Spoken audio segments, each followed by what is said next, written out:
말씀 전하겠습니다. 하나님의 설득, 하나님의 설득입니다. 여러분, 성공 위해서 연인을 버릴 수 있습니까? 여러분, 돈을 위해서 모든 걸 포기할 수가 있습니까? 여러분, 이런 성공을 성공이라고 말할 수 있을까요? 영화 패밀리맨 보니까 성공을 위해서 여자친구를 버리고 돈 벌기 위해서 올인한 사람이 나오더라고요. 정말 성취했어요. 돈 많은 부자가 됐어요. 그런데 어느 날 깨달아요. 내가 추구했던 게 진짜 행복이 아니구나. 그래서 자기가 버린 그 옛 여자친구를 찾아가서 자신이 꿈꾸는 그 단란한 가정에 대한 얘기들을 해주는 걸로 그 영화가 끝이 나요. 궁금하면 찾아보세요. 패밀리맨. 그것을 보면서 제가 느낀 건 설득이라는 게 참 필요하구나. 행복을 얻기 위해서 설득의 과정, 이게 정말 필요하구나. 제가 왜 더 이 설득에 대해서 생각하냐 하면 이 본문을 보면서 저는 하나님의 설득의 과정으로 보이는 거예요. 설득의 과정으로. 그냥 출애굽기를 보면 바로는 멸망할 사람의 단계를 점점 밟아가고 있는 것처럼 보이지만 사실은 하나님께서 애굽과 이 바로를 구원내시려는 엄청난 계획들이 있다는 거죠. 왜냐하면 시편 47편 1절에 이렇게 써 있습니다. 너희 만민들아 손바닥을 치고 즐거운 소리로 하나님께 외칠지어다. 하나님의 구원 계획은 만민이에요. 열방의 회복이에요. 그냥 믿는 사람이 우리끼리 모여서 크리스텐돔, 교회 안에서 여기가 싸우니 이게 하나님 나라가 아니고 세상 속에 들어가서 세상을 하나님 나라 바꾸고 세상 속에 있는 만민들과 함께 하나님 옆에 예배의 자리에 나오는 것, 이게 하나님의 비전이거든요. 그래서 출애굽기를 보면서 이 바로를 제외시키는 것, 애굽을 제외시키는 것, 이거 하나님의 본래 의도는 아니다. 하나님이 바로를 설득하고 계시다. 그런데 본문을 보면서 우리가 또 하나 발견해야 될 관점이 뭐냐면 하나님께서 바로를 설득하시는 것 같지만 출애굽기 초반부에 가장 많이 설득에 힘을 기울이고 있는 대상은 모세였다는 것이에요. 모세가 뭐라 그래요? 내가 누구간데 그러잖아요. 내가 누구간데. 나 능력 없어요. 나는 과거에 버림받은 트라우마가 있어요. 이스라엘 백성들이 나를 버렸습니다. 애굽 그 귀족들이 날 버렸습니다. 거절감. 사랑받고 싶은 게 본질이잖아요. 그런데 사랑받지 못한다는 사실을 깨달을 때 그것만큼 고통이 어디 있어요? 하나님, 나는 데자비. 다시 그 자리에 돌아가고 싶지 않습니다. 나는 입도 둔합니다. 왜 하필 납니까? 다른 사람 많잖아요. 그리고 지금 내 상태가 나그네입니다. 바닥입니다. 좀 능력 있고 좀 뭔가 좀 뜻이 있는 사람에게 맡기십시오. 나는 이제 다 잊어버렸습니다. 40년 광야 생활하면서 가진 것 하나도 없고 이제 두 손 다 벌린 상황인데 나에게 뭘 요구하십니까? 차라리 뭔가 있을 때 능력 더 주셨으면 나았을 텐데 왜 이제서야 나를 찾아오셔서 나에게 이렇게 큰 부담을 주십니까? 이게 모세의 고백 아니었어요? 모세는 놀라운 선지자가 맞는데요. 그런 은연 중에 들여다보면 하나님에 대한 본질적인 거부감이 있어요. 하나님에 대한 의심, 하나님에 대한 회의, 자기를 부정하는 것 같지만 자기를 부정하는 그 배우의 마음에는 하나님에 대한 신뢰가 완전히 깨어져 있는 그 상태, 그게 모세였다는 겁니다. 오늘 그 모세를 하나님이 설득하는 거예요. 모세를 설득하고 바로를 설득하고. 왜 그렇습니까? 사람이요, 자기 생각이 고착되면 그게 신학이 되거든요. 자기 신학, 자기 신앙. 그게 너무 높이 올라가 있으면 그게 신화가 돼서 바로나 모세처럼 행동하는 거예요. 바로와 모세가 하는 일이 뭡니까? 하나님, 내 뜻대로 해주세요. 하나님을 설득하잖아요. 하나님이 우리를 설득하시는데 우리가 하나님을 설득하는, 그게 바로 바로와 모세의 모습이고 우리의 모습이라는 거예요. 바로는 어떻게 해요? 하나님, 난 절대로 하나님 믿지 않을 거예요. 나는 절대로 하나님 순종하지 않을 거예요. 기적? 그건 어쩌다 일어난 일이겠죠. 인정하지 않는 거예요. 그게 바로의 모습이에요. 모세는 어떻습니까?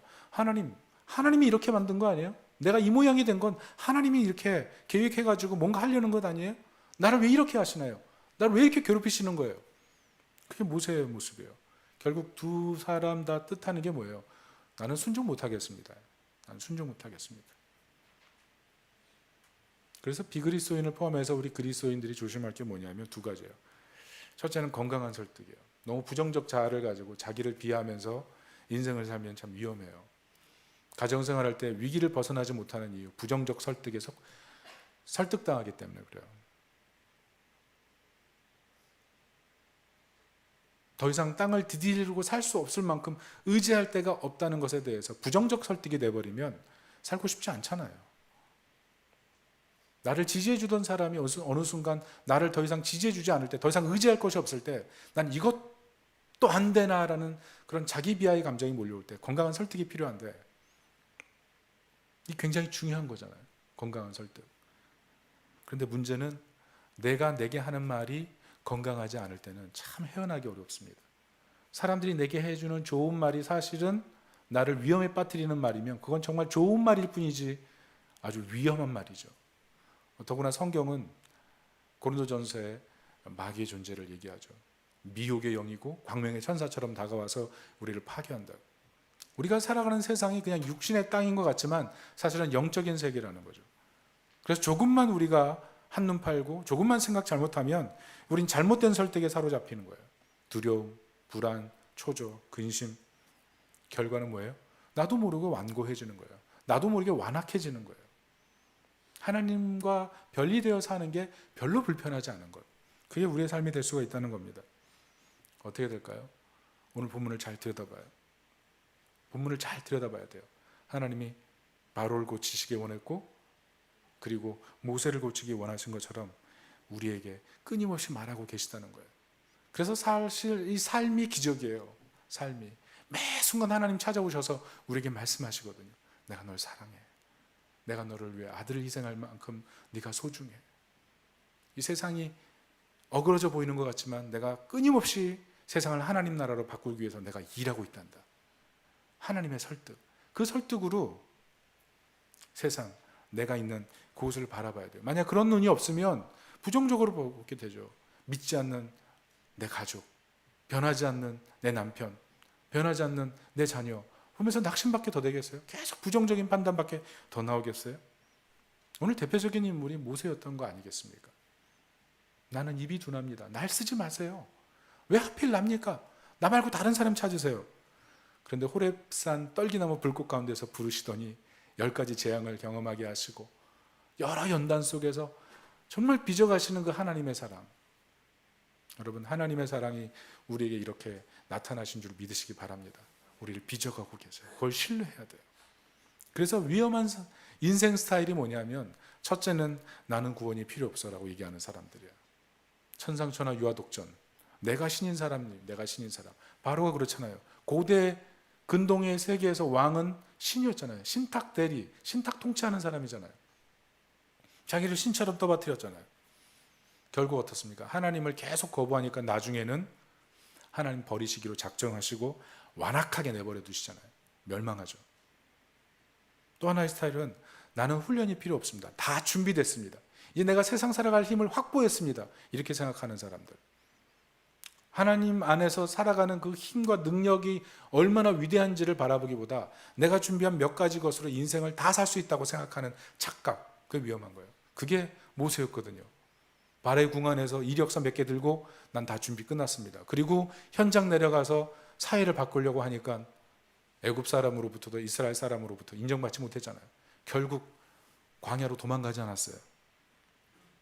하나님 배제한 채 능력만 중요시하는 능력 우월주의. 이게 위험한 거죠. 결국 뭡니까? 교만이에요. 모세가 40년이 걸렸어요. 40년. 제가 보니까요. 사람이 안 바뀌는 것 같아요. 저를 봐도 교만했는데 지금도 교만한 것 같아요. 교만한 것 같아요. 교만의 특징이 뭐예요? 안 듣는 거잖아요. 예배 때도 이 하나님 말씀이 이게 들려야 되잖아요. 근데 내가 좋아하는 말은 귀가 활짝 열리고 내가 부담스러운 말은 빨리 지나가기를. 그게 사람 마음 아니에요? 그게 사람 마음이에요. 그래서 하나님이 하시는 일이 낮추시는 거예요. 낮추시는 거. 여러분 부부싸움이 언제 멈춥니까? 낮추면 돼요. 내가 저 사람보다 더 죄인입니다. 낮추면 부부싸움 해결돼요. 언제 전도할 수 있어요? 하나님 나는 능력이 없습니다. 하나님 도와주셔야 됩니다. 그 하나님의 능력을 바라보지 않고 나의 능력 없음만 바라보면 결코 전도할 수 없어요. 결국 내가 은혜가 필요한 죄인입니다. 이 겸손한 고백이 있을 때 하나님 일하기 시작하는 거죠. 제가 초등학교 때 꿈이 있었어요. 그 꿈이 뭐냐면 놀이터에 가서 같이 시소를 탈 때 제가 올라가는 게 제 꿈이었어요. 제가 어릴 때 고도비만이어가지고 저랑 친구들이랑 같이 놀면 저는 항상 내려가고 친구들은 다 올라가는 거예요. 2명이 돼도 3명이 돼도 다 올라가는 거죠. 저 어릴 때 허리가 38이었대요. 엄청 비만이었어요. 근데 갑자기 키가 쭉 크면서 이제 홀쭉이가 돼버렸는데, 그래서 한 4명 정도가 타야 저랑 균형을 맞추고 그랬던 기억이 있어요. 근데 시소가 영적인 세계가 비슷한 것 같아요. 언제 우리가 상승합니까? 영적인 고도가 올라갑니까? 하나님이 우리 인생의 주인으로 완전히 좌정하셔서 내 삶을 통치하고 계심을 겸손히 고백할 때, 그때 우리 인생이 상승하는 거죠. 어떤 분은 예수 믿으라 그러면 예수님이, 하나님이 나를 사지로 넣을 것 같은 그런 두려움 때문에 반쪽만 믿는 사람들이 있어요. 적당히 믿는 사람들이 있어요. 결국 왜 그렇습니까? 그 배후에는 내가 쥐고 있는 이 세상 것들을 놓칠까 봐 두려운 거예요. 내가 쥐고 있는 세상 것이 하나님이 주실 것보다 너무 크게 보이니까 놓지 못하는 거예요. 어린아이들처럼 사탕 쥐고 놓지 못하잖아요. 양손에 들고 울잖아요. 조금씩 줄어가니까. 그게 우리 마음이에요. 제가 우연히 책 보다가 놀란 내용인데 그게 사실인지 잘 모르겠어요. 어떤 유명한 교회 직분자께서 병원에 입원하셨는데 의사들이 검진해 보더니 죽을 병인 거예요. 그래서 준비하라고, 얼마 남지 않았다고. 완전 패닉이에요. 그냥 감기인 줄 알고 병원 왔는데 죽을 병인 거죠. 그래서 이제 목사님 황급히 모셔서 제가 상황이 이렇습니다. 그럼 내가 교회를 위해서 마지막에 좀 기탁을 하고 싶습니다. 헌금을 작정을 딱 쓴 거예요. 목사님이 이제 좀 놀랐죠. 그런데 갑자기 또 의사들이 다가오더니 그러더래요. 죄송합니다. 다른 베드의 사람인데 지금 잘못 전달했습니다. 그래서 그 얘기 전달한 의사 데려와서 막 사과시키고 해프닝이 있는 거예요. 자, 이 직분자께서 어떻게 하셨을까요? 다시 목사님 불렀어요. 그리고 헌신했던 그 작정서에서 공을 3개를 뺐다는 그런 얘기. 책 읽으니까 사실이겠죠? 참 이게 직분을 오랫동안 하나님 섬기고 남모르게 충성 다해도 참 돈 앞에서는 연약해지고 연연할 수밖에 없는 것이 인간이 아닌가 생각해요. 그런데 하나님이 정말 우리의 위대하신 주인이십니다라고 생각할 때는 그때 사실 자유가 오죠. 그 하나님의 영광 안에서 누리는 그 즐거움이 최고의 기쁨이라는 사실을 알게 되면 거기서 좀 평안을 찾지 않아요? 오늘 모세를 보세요. 하나님 앞에 진정한 겸손을 회복하고 점점 성화됐을 때 어떻습니까? 처음에는 자신의 커리어로 인생을 증명하고 싶었다가 완전 파괴된 다음에는 아무것도 못하겠습니다 그러더니 이제는 위대한 하나님의 사람으로 하나님 바꿔 가시잖아요. 그게 출애굽기 11장 3절인데 이렇게 써 있어요. 여호와께서 그 백성으로 애굽 사람의 은혜를 받게 하셨고 또 그 사람 모세는 애굽 땅에 있는 바로의 신하와 백성의 눈에 아주 위대하게 보였더라. 사람들 눈에 다른 사람으로 보여요. 구별된 사람으로 보여요. 특별한 사람으로 보여요. 매력 있는 사람으로 보여요. 저 사람은 나그네에 불과한데 하나님이 쓰시는 사람으로 보이기 시작하는 거죠. 사람에 대한 평가가 달라지는 거예요. 모세를 하나님 위대하게 만드시는 거예요. 하나님이 상승시키시는 거죠. 백성은 어떻습니까? 노예에 불과했어요. 그런데 애굽을 출애굽할 때는 애굽 사람들이 모두 저 사람들은 하나님의 군대야. 하나님이 뒤에서 받쳐주시는 무시무시한 가공할 존재들이야. 이렇게 고백하잖아요. 그게 출애굽기 12장 41절이에요. 430년이 끝나는 그날에 여호와의 군대가 다 애굽 땅에서 남았음즉. 심지어 출애굽기 11장에 보면 어떻게 써 있냐면 개들도 이스라엘 백성 앞에서는 짖지 못했다 그랬어요. 짐승이 볼 때도 너무 하나님이 영광스럽게 빚어가시는 모습을 보니까 개가 짖지 않았대요. 개가. 여러분 혹시 개 키우는 분 있으신가요? 개가 안 짖는다고요? 말이 안 되는 거예요. 그거는 주인도 무는데요. 주인을 향해 얼마나 짖는데요. 근데 개가 짖지 않았다. 다르게 보이는 거죠. 하나님 이렇게 하세요. 나그네를 위대한 사람으로 바꾸시고 노예를 하나님의 군대로 바꾸시는 것. 우리 겸손히 마음을 낮추고 하나님 의지하는 마음. 결국 뭡니까? 이 출애굽기 잘 살펴보면 그게 예배예요. 애굽에서 작은 예배를 훈련시키시고 광야 가서 실제 시내산에서 하나님 앞에 참 예배를 배우고 예배를 성취시켜가는 과정, 그게 출애굽기의 전 내용이라고 할 수 있는 거예요. 그리고 레위기에 들어가서는 그 예배의 그 중심 사상에 대해서 얘기하는 거죠. 우리는 지금 출애굽기를 보면 다 살폈지만 그런 내용을 우리가 지금 접하고 있는 겁니다. 결국 어떻게 돼요?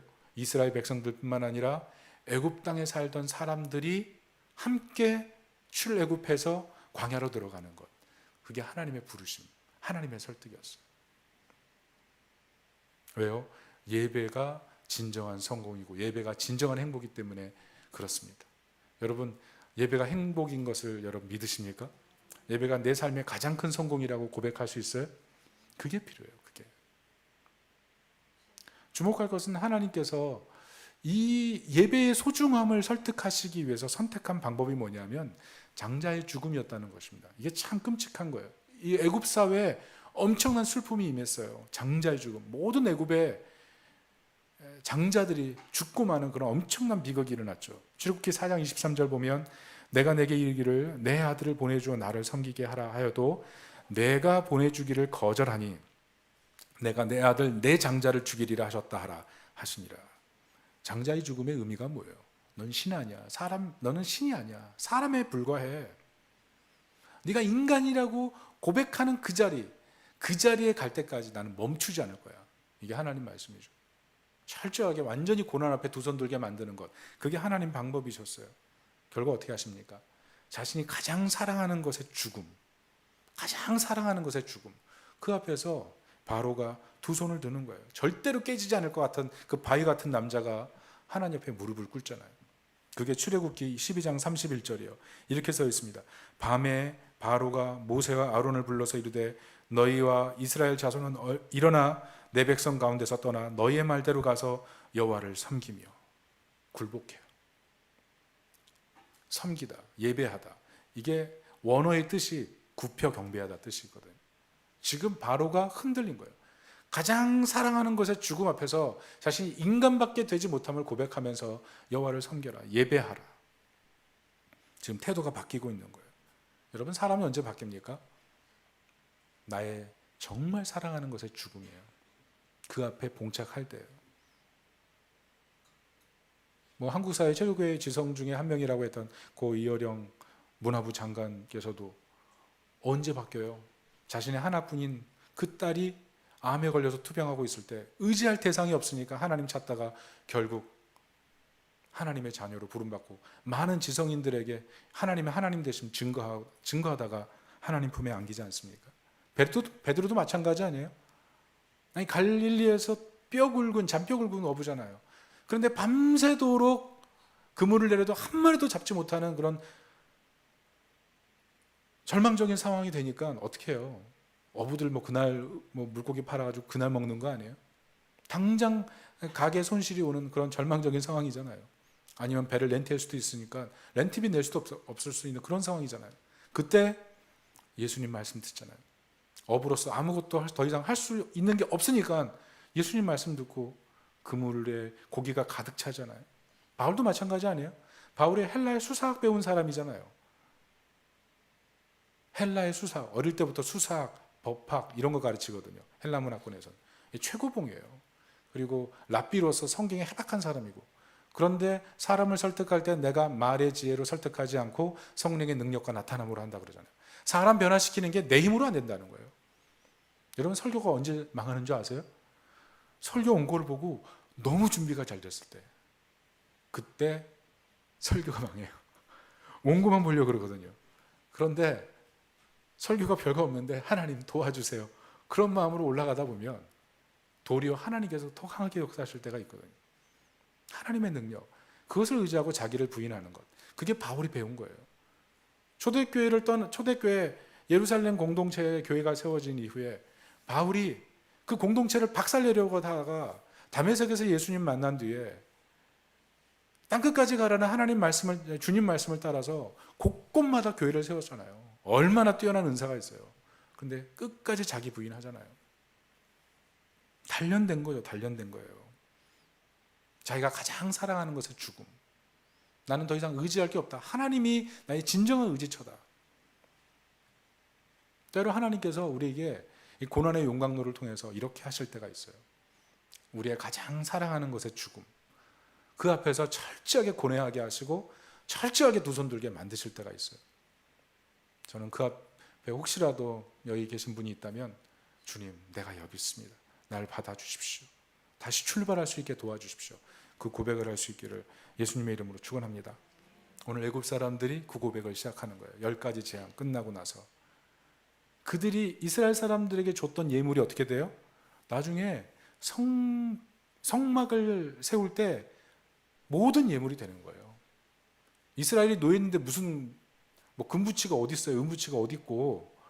애굽 사람들이 이 애굽 사회에서 일어난 10가지 재앙을 통해서 하나님을 알게 되면서 광야로 출발하는 그 사람들에게, 예배드리러 가는 사람들에게 조금씩 드린 거예요. 그게 성막을 세우는 아름다운 예물이 된 거예요. 작은 예배가 시작되는 거예요. 작은 예배. 나는 더 이상 의지할 게 없습니다. 그 고백, 그게 사실 작은 예배의 시작인 거예요. 모세에게도 마찬가지였고요. 그래서 이 예배의 중요성을 우리가 알아야 돼요. 예배가 정말 중요한 거예요. 그냥 우리가 이 자리에 앉아 있어서 중요한 게 아니고, 이 예배가 하나님의 엄청난 초대예요. 하나님 교제하고 싶어서 부르시거든요. 만나고 싶어서. 이 하나님은 인격이시기 때문에 우리 한 사람 한 사람에게 매번 인격으로 찾아오셔서 말씀하시거든요. 저는 우리 예배가 이 하나님 말씀이 귀에 확성기처럼 들리는 그런 예배가 되기를 축복합니다. 그냥 재처럼 꺼져 있는 그런 예배가 아니라 하나님의 은혜의 불길이 타올라서 활활 타오르는, 식어있는 아니라 마음속에 주님을 향한 그 사랑이 애틋한 그 마음이 있는 예배가 되시기를 예수님의 이름으로 축원합니다. 문제는 우리가 그런데 잘 안 바뀌어요. 잘 안 바뀌어요. 저도 만약 이 예배를 설교하는 입장에서 만약 저 청중 자리에 가서 앉아 있다면 제가 어떻게 예배 드릴까 가끔 생각해 보거든요. 나는 과연 예배 잘 드릴까? 바로 보세요. 그 큰 기적을 보고 하나님 섬기라 그래 놓고 군대를 조직해가지고 쫓아가잖아요. 모세 보세요. 하나님께서 그렇게 성숙시키셨지만 하나님이 반석을 쳐서 물을 내려고 할 때 내가 너희들을 위해서 물을 내랴? 교만한 모습으로 내가 물을 주는 것처럼 하나님 앞에 까불다가 가나안에 못 들어가잖아요. 이스라엘 백성도 마찬가지예요. 광야에서 예배자로 불렀잖아요. 그러나 예배드리고 실패하잖아요. 원망하잖아요. 결국 가나안 못 들어가잖아요. 여러분, 이 출애굽기가 가르쳐주는 게 정말 뭘까요? 예배자로 부르셨어요. 우리가 예배가 너무 중요한 거 알아요. 그러나 누구도 예배에 성공할 수 없다. 그게 출애굽기 핵심이에요. 우리가 그것을 잘 알아야 돼요. 그래서 하나님께서 보여주신 것이 무엇이냐면 유월절 사건인 거예요. 유월절 사건. 이 의미를 우리가 잘 파악해야 돼요. 우리 출애굽기 12장 3절부터 11절인데 우리가 중요하기 때문에 한번 찾아서 우리 교독을 한번 해봤으면 좋겠습니다. 출애굽기 12장 3절부터 11절. 제가 먼저 3절을 읽을 테니까 여러분 교독하겠습니다. 너희는 이스라엘 온 회중에게 말하여 이르라. 이달 열흘에 너희 각자가 어린 양을 취할지니 각 가족대로 그 식구를 위하여 어린 양을 취하되, 그 어린 양에 대하여 식구가 너무 적으면 그 집의 이웃과 함께 사람 수를 따라서 하나를 취하며 각 사람이 먹을 수 있는 분량에 따라서 너희 어린 양을 계산할 것이며, 너희 어린 양은 흠없고 일련된 수컷으로 하되 양이나 염소 중에서 취하고, 이달 14날까지 간직하였다가 해질 때에 이스라엘 회중이 그 양을 잡고 그 피를 양을 먹을 집 좌우 문설주와 임방에 바르고, 그 밤에 그 고기를 노리고 무교병과 쓴 나무가 아울러 먹되 날것으로나 물에 삶아서 먹지 말고 머리와 다리와 내장을 다 불에 구워 먹고.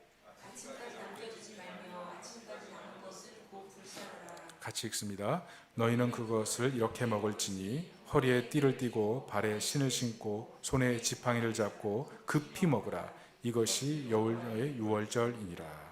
자, 이 장자의 죽음과 연결된 유월절, 이게 뭐 의미하는 게 뭡니까? 영어로 패스오버인데, 죽음의 사자가 왔을 때 패스오버하게 하는 그 방식이 뭐냐? 구원의 방식이 뭐냐? 그것은 내가 잘 준비됐기 때문에 패스오버 하는 게 아니라 그냥 하나님 말씀대로 어린 양의 피를 발랐더니 패스오버 됐다는 거예요. 여러분, 우리가 인생을 살면서 시험 들 때가 언제냐 하면 내가 받아줄 상태가 되면 하나님 날 받아주시겠지라고 생각하는 거예요. 자신의 성화 위에 칭의를 두려고 하는 태도, 위험한 태도예요. 내가 이만큼 거룩하니 하나님 나를 받아주시겠지. 굉장히 위험한 태도예요. 왜냐하면 난 실패하면 그럼 하나님 나를 안 받아주시는 거잖아요. 그래서 항상 우리의 구원 요건 중에 핵심이 뭐냐면 칭의 위에 성화를 두는 거예요. 어린 양의 피, 나의 노력으로 내가 하나님의 바람대로 해서 하나님 날 받아주신 것이 아니라 어린 양의 피로 내가 어린 양이신 예수 그리스도의 피로 보배로운 피로 내가 의롭게 되었기 때문에 하나님 나를 받아주셨고 그 어린 양 대신 예수 그리스도께서 내 안에 임하사 나를 점점 성화시켜 가실 것이라는 사실, 그것을 믿는 것이 진정한 구원인 거예요. 왜 이거 헷갈리면 안 되거든요. 구원은 뭐냐면 나를 믿는 게 아니에요. 하나님의 구원 방식을 믿는 거예요. 그 구원 방식을 믿을 때 하나님이 의롭게 여기시는 거예요. 무슨 말이냐면 내 노력으로 예배가 성립될 수 없다는 거예요. 나는 예배 실패자가 될 수밖에 없다는 거예요. 그러나 하나님의 조건, 어린 양의 피를 바르면 된다는 거예요. 그것이 바로 신약에 오신 예수 그리스도, 어린 양 대신 예수 그리스도의 죽음을 의미하는 거죠. 그게 말하는 게 뭡니까? 하나님의 사람 사랑하심을 알리는 거 아니에요. 예배의 핵심이 뭡니까? 결국 하나님의 사랑하심, 우리를 얼마나 사랑하시는지 그것을 알고 반응하는 것, 그게 예배예요. 그래서 우리가 예배 드릴 때 그 하나님의 사랑에 반응하는 마음, 감사합니다, 사랑합니다, 주님 너무 좋아합니다. 그래서 환희가 있어야 돼요. 환희. 그 환희 때문에 자기 은사를 하나님 앞에 다 드리고 싶은 거예요. 그래서 기타 칠 수 있는 사람은 기타 치고 악기 부를 수 있는 사람은 악기 부르고 하나님께 자신을 다 드리고 싶은 마음, 그게 예배인 거예요. 여러분 그 마음으로 예배 드릴 수 있기를 축복합니다.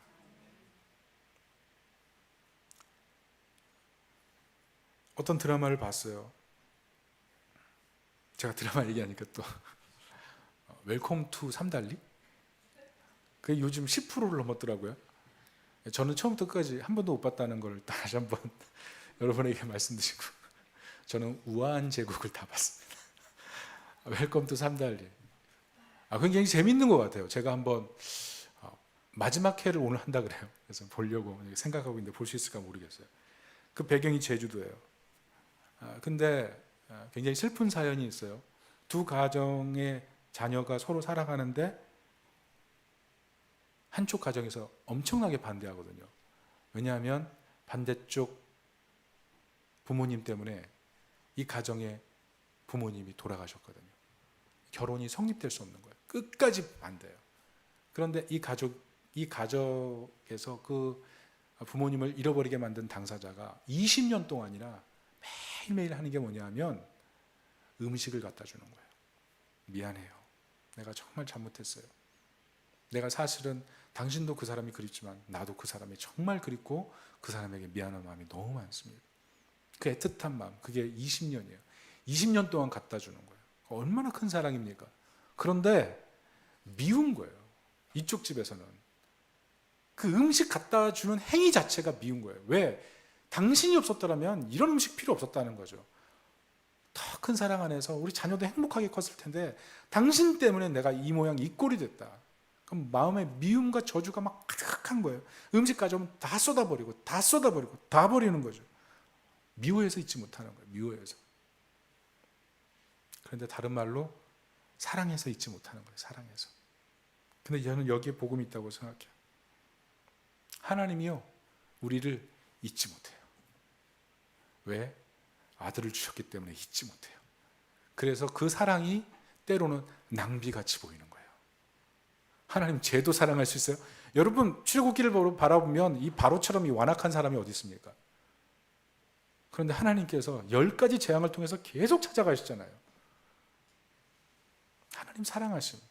그 하나님이 세상을 사랑하심을 아들을 보내심을 통해서 드러내셨기 때문에 하나님 저런 사람도 사랑하세요라고 하지만 사실은 하나님은 그 사랑이 낭비가 아닌 거예요. 사람들이 볼 때는 왜 저 사람도 사랑해요? 그러나 그렇지 않아요. 끊임없이 사랑하시는 것. 여러분 우리가 그 사랑 속에 있는 거예요. 그 사랑 때문에 하나님의 그 예배의 부르심 앞에 정말 기쁨으로 나올 수 있기를 축복합니다. 여러분, 예배가 회복되면 그 신앙의 부흥이 오는 거예요. 하나님 사랑하는 마음으로 예배드리고 하나님 사랑하는 마음으로 달려올 수 있는 그런 예배가 되길 축복합니다. 우리 찬양 인도하시고 예배 전 10분 전부터 찬양하는데 그 찬양에 참여해서 하나님을 높이기 위해서 어서 한 걸음에 달려와서 예배 시간 10분 전부터 하나님 앞에 찬양을 같이 드릴 수 있는 그 흥겨운 마음, 환희의 마음, 사랑의 마음, 그 은혜의 마음이 있기를 예수 그리스도의 이름으로 축복합니다. 3가지만 정리하겠습니다. 그러면 우리는 어떻게 될까요? 예배를 회복하기 위해서, 예배가 정말 환희가 되기 위해서 3가지. 첫 번째는 하나님의 설득인 성경 이야기를 읽으십시오. 결국 복음은 하나님의 사랑 이야기고 이 설득의 과정이라고 그랬죠. 어떻게 설득될래요? 하나님의 사랑에. 하나님의 사랑에 설득되는 방법은 하나님의 사랑이 담긴 성경을 계속 읽는 것밖에 없어요. 여러분, 광야 이스라엘이 나가자마자 뭐 한 줄 아시죠? 우상 숭배했거든요. 하나님이 너무 마음 아파가지고 모세 불러가지고 얘기한 내용이, 야, 너랑 나랑 다시 시작하자. 이 광야 이스라엘 백성들 다 끝내버리고 너랑 나랑 다시 시작하자.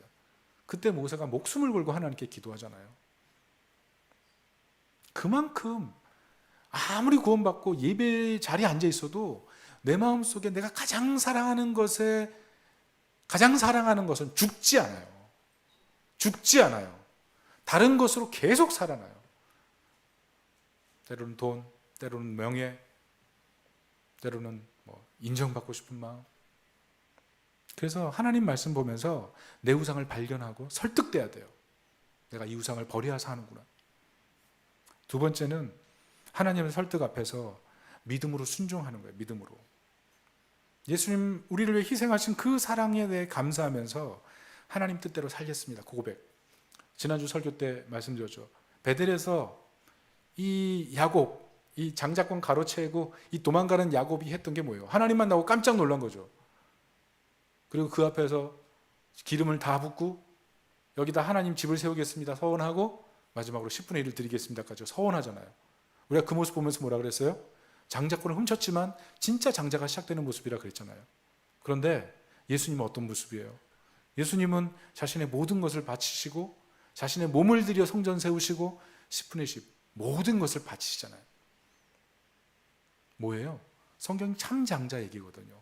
예수님 참 장자로 오셔서 참 장자이신 그분 때문에 우리가 참 장자로 거듭나는 얘기, 그게 성경 얘기거든요. 그런데 오늘 본문을 통해서 발견하게 되는 것은 우리가 참 장자로 부르심을 받았지만 우리는 순종할 능력이 없는 거예요. 그래서 매 순간 스스로 자신에게 얘기해야 돼요. 내가 예수님 십자가에 못 박은 장본인이라는 사실을 고백해야 돼요. 내가 생각보다 큰 죄인이라서 주님이 십자가에 못 박힐 수밖에 없었는데 이제는 주님의 뜻을 따라서 남은 인생 순종하며 살게 도와주십시오. 그 고백이 우리의 고백이 되어야 될 줄로 믿습니다. 마지막 3번째는 참 예배를 회복하는 거예요. 여러분, 질문할게요. 여러분에게 예배는 뭔가요? 여러분의 예배는 뭡니까? 예배는 환희예요. 예배는 정말 기쁨이에요. 예배는 전폭적인 하나님의 사랑 앞에서 우리가 보일 수 있는 최고의 경배예요. 이 예배가 살아날 때 우리의 삶이 하나님 안에서 가장 복된 삶으로 다시 살아나는 줄 믿으시기 바랍니다. 이 은혜로 2024년 살아가시길 축복합니다. 아멘. 우리 같이 한번 기도할까요? 이 시간 기도할 때 여러분, 나는 얼마나 하나님의 설득에 반응하고 있는지 생각해 보세요. 여러분, 하나님이 나에게 말하지 않을까요? 하나님 내게 말씀하지 않으시고 계시나요? 그렇지 않거든요. 계속 말씀하고 계시거든요. 중요한 것은 내가 반응해야 되거든요. 하나님의 도전에 우리가 응전하는 삶을 살 때 우리 신앙이 성숙해 가는 거예요. 때로는 하나님께서 내가 너무 사랑하는 것을 죽음의 골짜기까지 몰아가셔서 우리가 지금 철저하게 내 우상을 파괴시켜 버릴 때가 있잖아요. 오늘 바로를 완전히 하나님께서 그렇게 하시는데, 여러분, 내가 잡고 있는 것이 하나님 앞에 순종의 장애물이 된다면 여러분 오늘 예배를 통해서 내려놓을 수 있기를 바랍니다. 예배가 거추장스럽진 않습니까? 예배가 불편해지진 않았습니까? 예배에 설레는 마음을 잃어버리진 않았습니까? 주님, 제가 예배의 그 은혜를 느끼고 싶어서, 하나님의 사랑을 느끼고 싶어서 어서 달려오는 그런 예배자로 회복되도록 도와주시옵소서. 우리 다 같이 기도하겠습니다.